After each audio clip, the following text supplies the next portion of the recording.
This is the secret story of Nutmeg. We might be talking about something, and I'll go, you know what that's linked to? And I go, what? Really? Like, well, this, Nutmeg. Your mind can see the links. Well, yeah. Yeah. I was even joking about. I don't think it'll stop. It lasts a lifetime.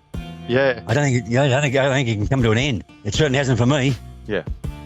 Yeah. Well, the more inquiring minds we've got towards this, mate, the more chance of it, exposing itself.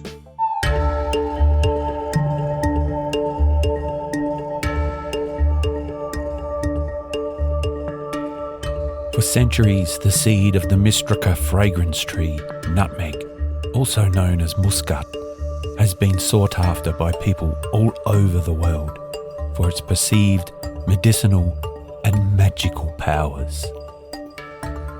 It has been called the spice of life, or the spice of kings.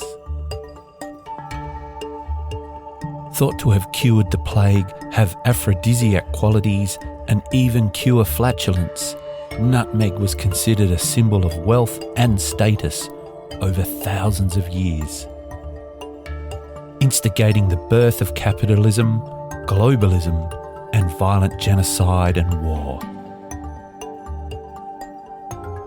But why was this spice really so valuable? The answer may surprise you. Nutmeg's qualities and its story could be just what we need to cure our modern-day ailments. We want to explore its incredible history and the mystery that surrounds its real value to society over time. Welcome to the secret story of nutmeg, the mysteries and histories of a seed that shaped the world.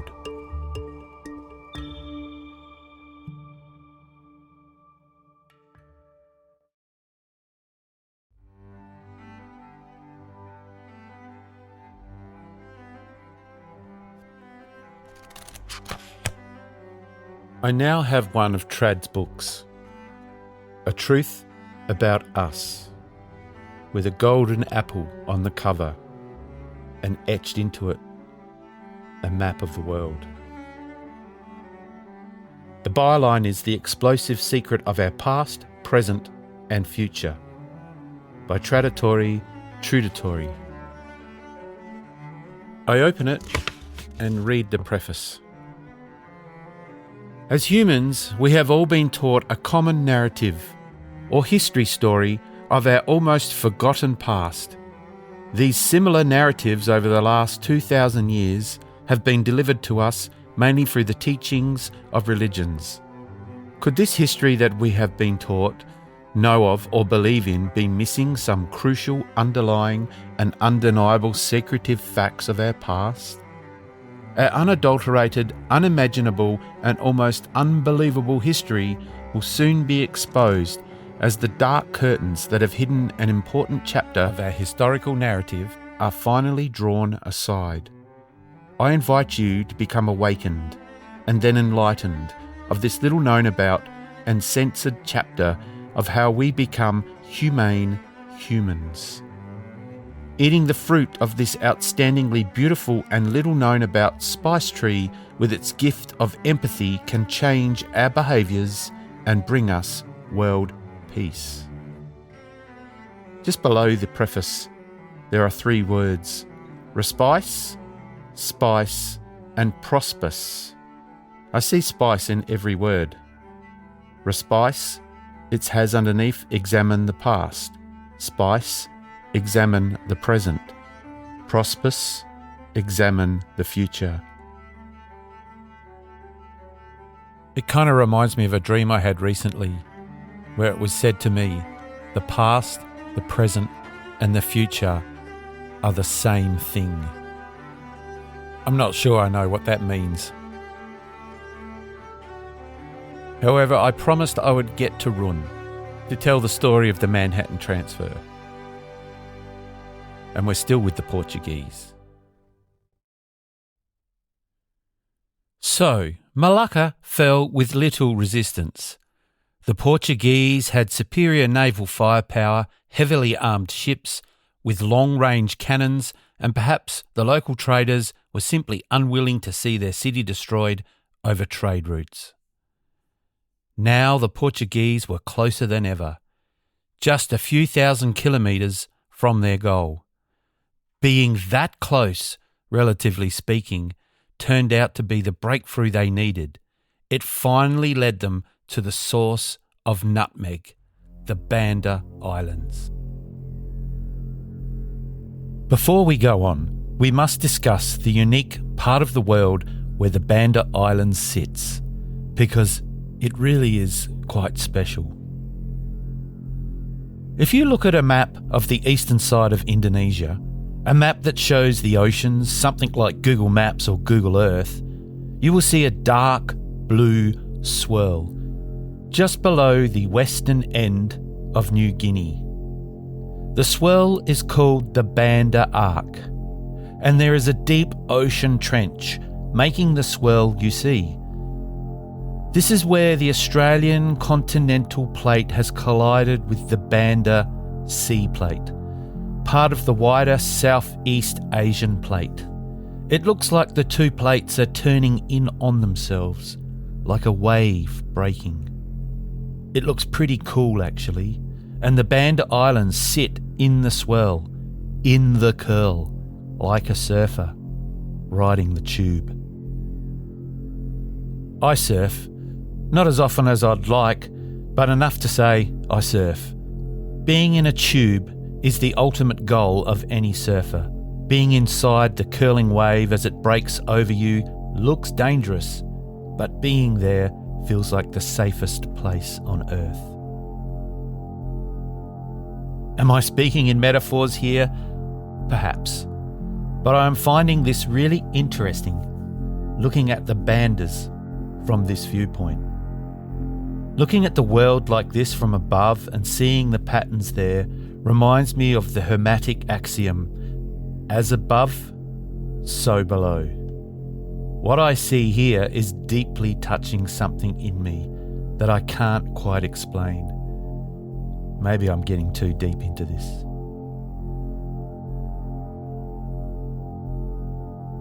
The Banda Islands also sits in a place called Wallacea.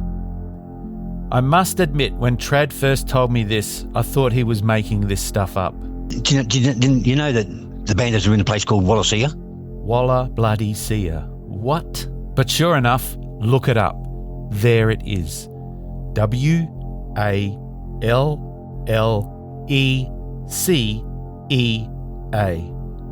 Wallacea. Named after a man named Wallace, who found that there seemed to be a line that ran between the islands of Borneo and Sulawesi in the north and Bali and Lombok below that in the south. On the Bali and Borneo side, Wallace noticed the fauna were mostly of a greater Asian variety, animals like tigers, elephants and rhinos. But these animals were not on the Lombok and Sulawesi side, even though it was so close. From there, the Australian continental type creatures started to be found, like monitor lizards and marsupials. There's a weird border with not much explanation as to why, other than it was the edge of the continental shelf of Sundaland, a large biogeographical landmass that was exposed in the last ice age, land that was exposed right up to that line. On the eastern edge of Wallacea is another line. This line, the Lydecker line, is a biogeographical border where Asian plants and animals go no further, with the line running past the Bandas. And in between is the Weber line. The Bandas sits on this. The Weber line being the area where it's kind of 50-50 Asian and Australian. So it literally is the place where two worlds have collided. A place with super high volcanic activity. Wallacea is that place between two worlds. Trad says it's like Middle Earth. And like Middle-earth, Wallacea had its own hobbits and dragons. Go look it up. Trad believes there are links to the Atlantis story from these parts. Maybe there were lots of Atlantises. I'm not going to go there, not yet. But the important thing is the Bandas sits here in Wallacea, near the eastern edge of this very special place, next to a very, very deep sea trench. That's that dark swell you'll see on Google Maps. This would have always been a very hard place to find. And you know what? As above and so below, on some maps they draw Wallacea as a heart. A heart. That organ we often associate with empathy.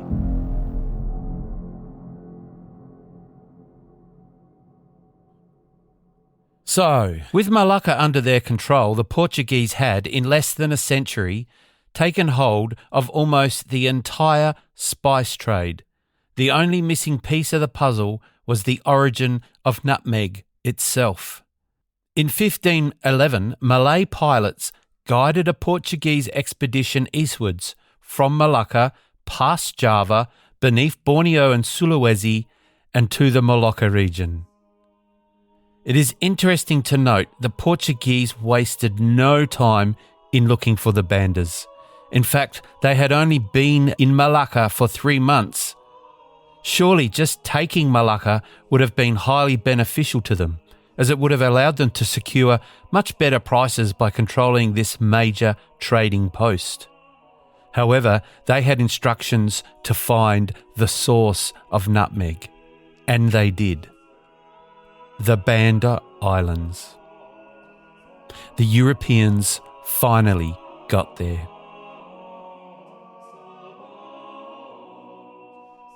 This is what we are told in history anyway. Were there other Europeans that arrived before the Portuguese that never returned? Going over land, crossing from island to island? I guess we'll never know. And really, why does that matter?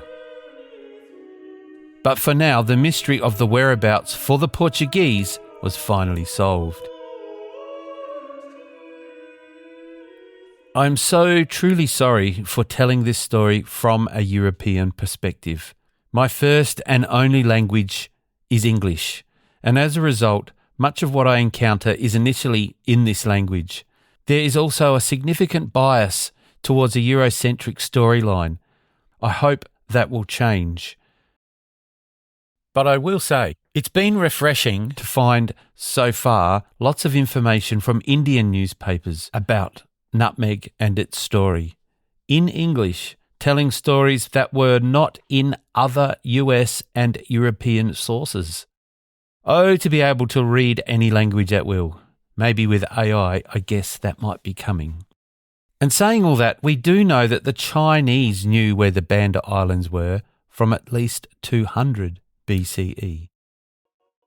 Anyway, the Portuguese stayed in the Bandas for a month and filled their 3 ships with nutmegs and cloves, and all but one, which got shipwrecked in the Bandas, returned to Malacca. Now, after all of that, the Portuguese didn't return to the Banda Islands for another 17 years. They were occupied elsewhere in the area.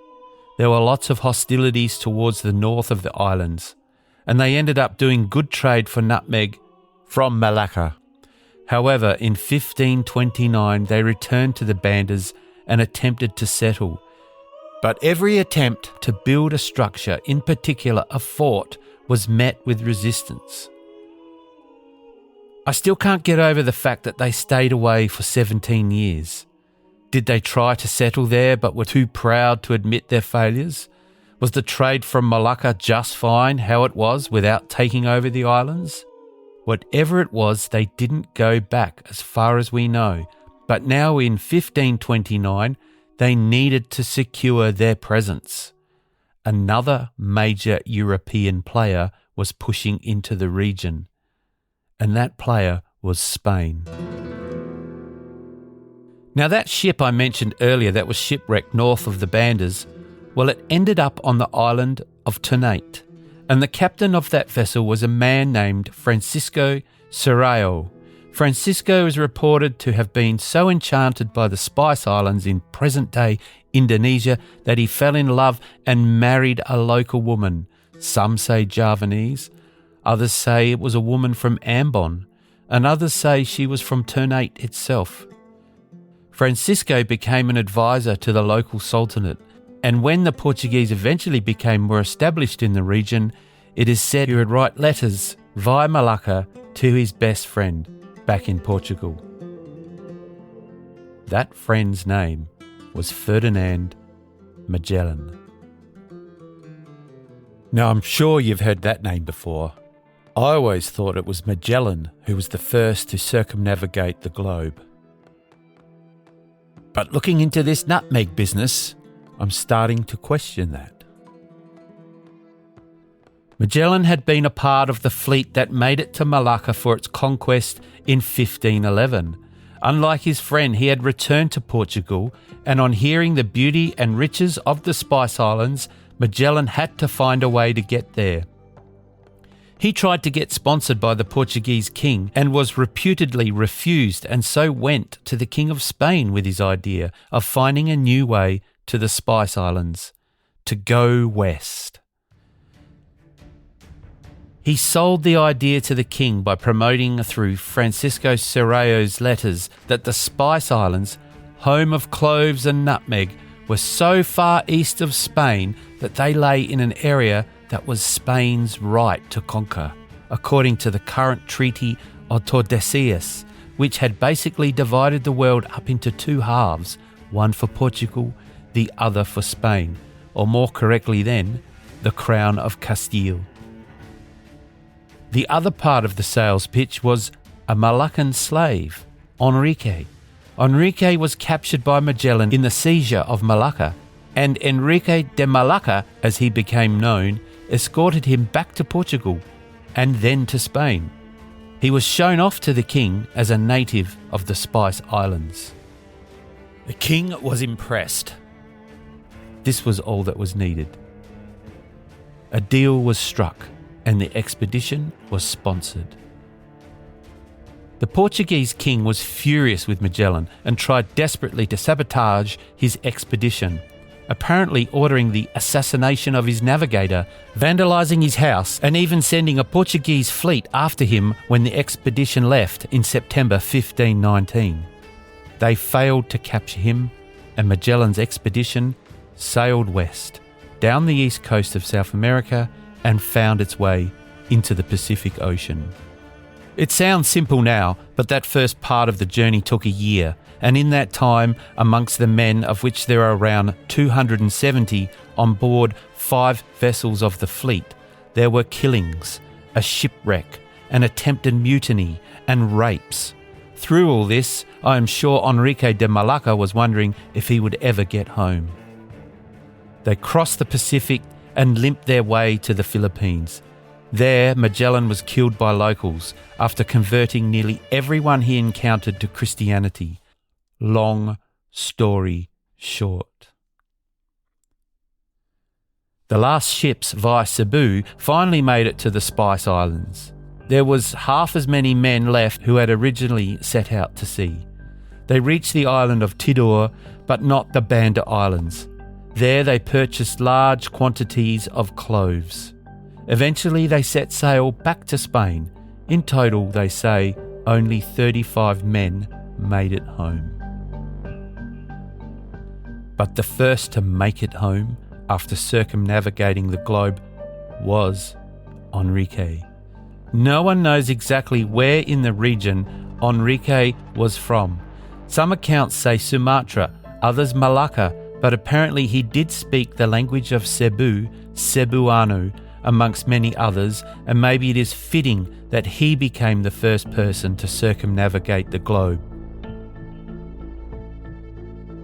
An Austronesian. How's that for getting rid of Eurocentric ideas? Enrique of Malacca, the first person to sail around the world from the Spice Islands back to the Spice Islands, east to west, like the sun, and all because of nutmeg.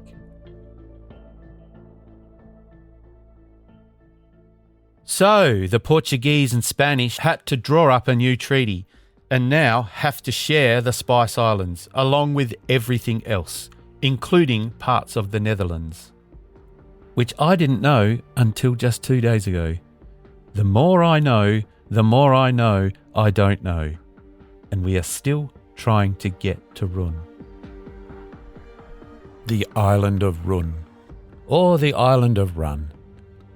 And it's becoming known to me now that this really was a special place. Let me skip ahead for a brief moment.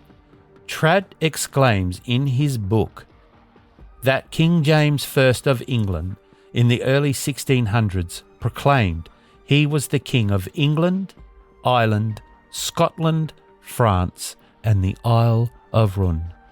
Well, the king takes control of Run Island in 1616. King James I, the Sixth of Scotland. Mm. That's, why does a king become King of France, England, Ireland, Scotland, and the small, tiny island of Run, of which he was proudest? And why is that? All those little things, they just blow me away, eh? Mm.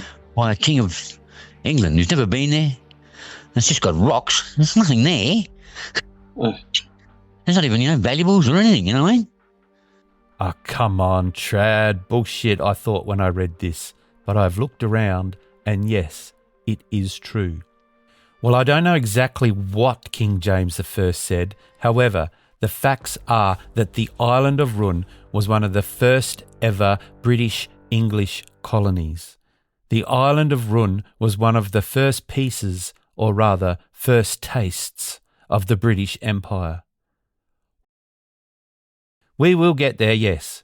And the English did hold a small, depleted colony there for a while. Nathaniel Courthope takes the island of Run and gets the treaty with the local Bugis people. Yep. The Bugis, where the boogeyman comes from.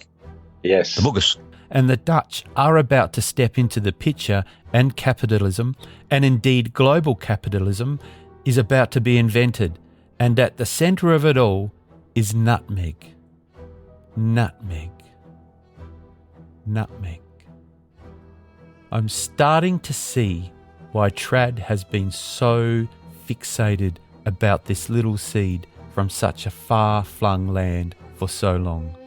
The number of times this spice has entered the arena of human discovery is to me incredible. I am amazed at the frequency of serendipities of the story so far, and in fact, even in my everyday life of the last months, this little seed is popping into my life. Unbelievable, isn't it? Yeah. How everything just connects in for some reason. Yeah. And I mean everything.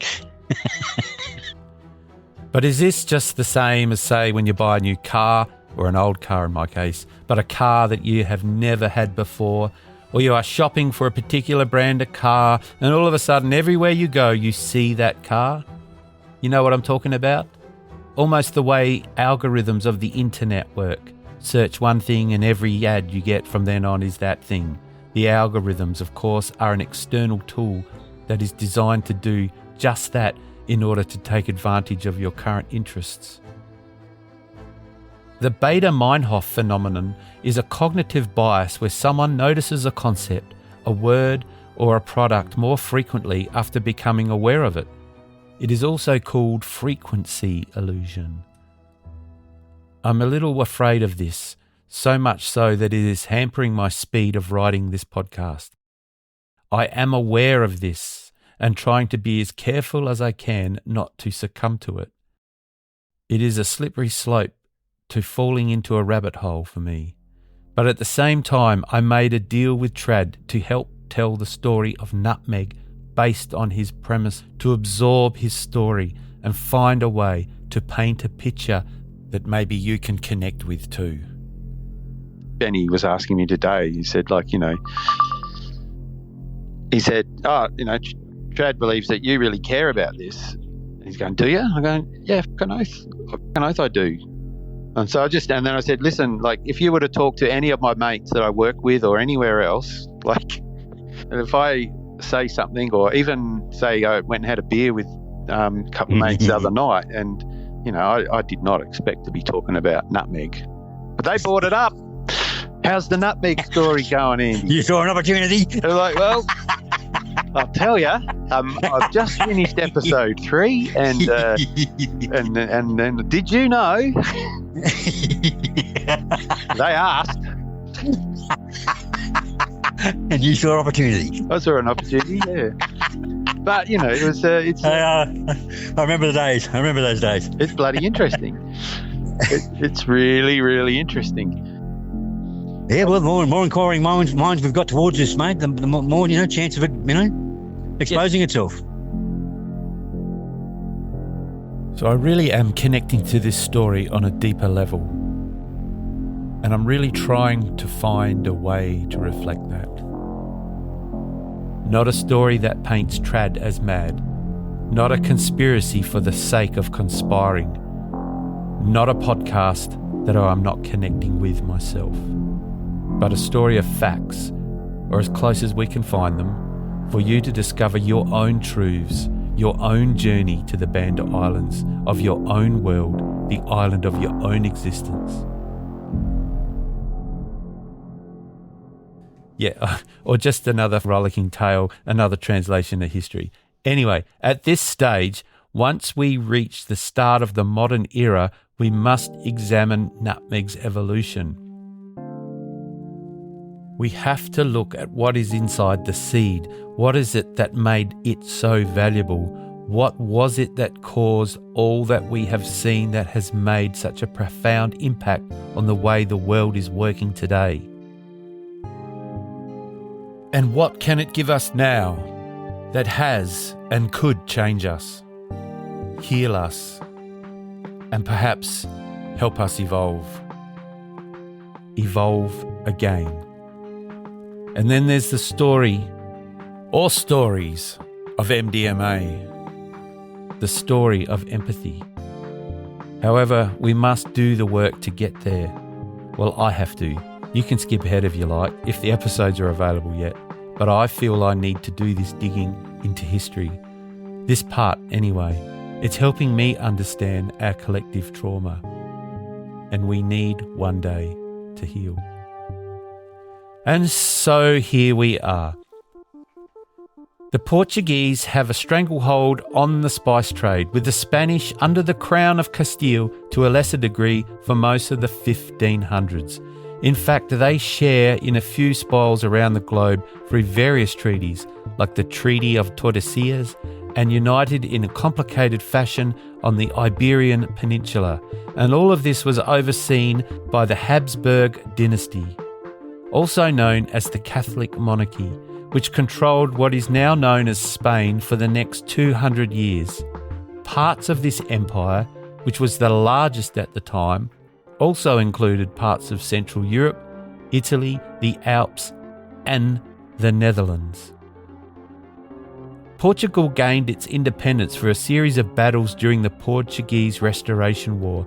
Meanwhile, other parts of Europe were constantly at war during this period, particularly with the Protestant Reformation, which contributed to the independence of the Dutch after an 80-year war with the Spanish.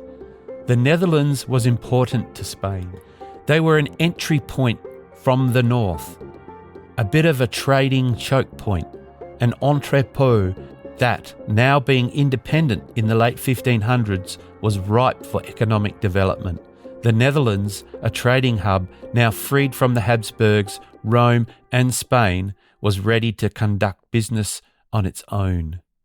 What followed was the Dutch Golden Age, with Amsterdam becoming the new Venice, where staples, goods and luxuries from around the world were processed, stored, and traded, distributed throughout Europe, including spices. However, before this could happen, now separated from the alliances of such a powerful empire as the Spanish and Portuguese alliance, the Dutch were shut out of the spice trade. They now needed to find a way to the Spice Islands. The Portuguese had the monsoonal route covered, down and around the Cape of Good Hope, across to the Malabar coast and east to the Malacca Straits. The Spanish had the western route through the Pacific, and both of these were a 2-year return trip. Knowing that the Portuguese and Spanish had a stranglehold on world trade, particularly spices like nutmeg, which were growing increasingly popular in Europe, with powerful navies, advanced naval technologies and maritime knowledge, I have been wondering how the Dutch managed to come in and seize everything. The whole bloody lot. You see, the Dutch in a few decades gained almost a monopoly on the trade of nutmeg and other spices and didn't let it go without a fight for as long as they could. But how did this happen? The Dutch were operating under a new economic system that the English had also been developing at the time, a system that allowed the English to invest in expeditions, find a way to reach the Spice Islands and filled their holds with nutmegs. The English were initially seeking a route to the Spice Islands in a northwestern direction, aiming to travel from Greenland through the Arctic and then south, down through the Pacific. They tried many times, but ships and men went missing. At the time, they needed to get away as the Spanish fleets guarded every other route. However, the Spanish Armada was finally defeated and the English could finally make the trips to the east via the Cape of Good Hope. These early expeditions were sponsored by private merchants who bought the ships, appointed the command, and took the risk that their ships would bring home the spice that would make them even richer. However, because of the risks the merchants were taking on their own, it came about that they thought it better to pool their resources and form a company. There is much to read on this in books and on the internet. Nathaniel's Nutmeg is a rollicking introduction to these times that lead up to and beyond, in far more detail than I'm going to give you here, but in a simplified version just for us to get to where we need to be. The first ever company, the East India Company, was formed and given approval from the Crown of England. And capitalism was born. Capitalism was born from the want of spices from the East Indies. And unchecked capitalism that would start a culture of profit at all costs. Costs that would cause pain and suffering and the annihilation of whole peoples in the pursuit of profit for the holders of shares in the companies, and the company procedures and traumas that would carry to the present day. And in all that mess that follows, all that mess that profits conjure, the pain and anguish passed down through generations to come, as men find ways to exploit those not at the top of the upturned funnel of wealth, but at the bottom where the shit trickles down. We know that that little wooden seed that started it all conceals a chemical inside that can initiate the healing process. See you in episode 6. This is the secret story of nutmeg.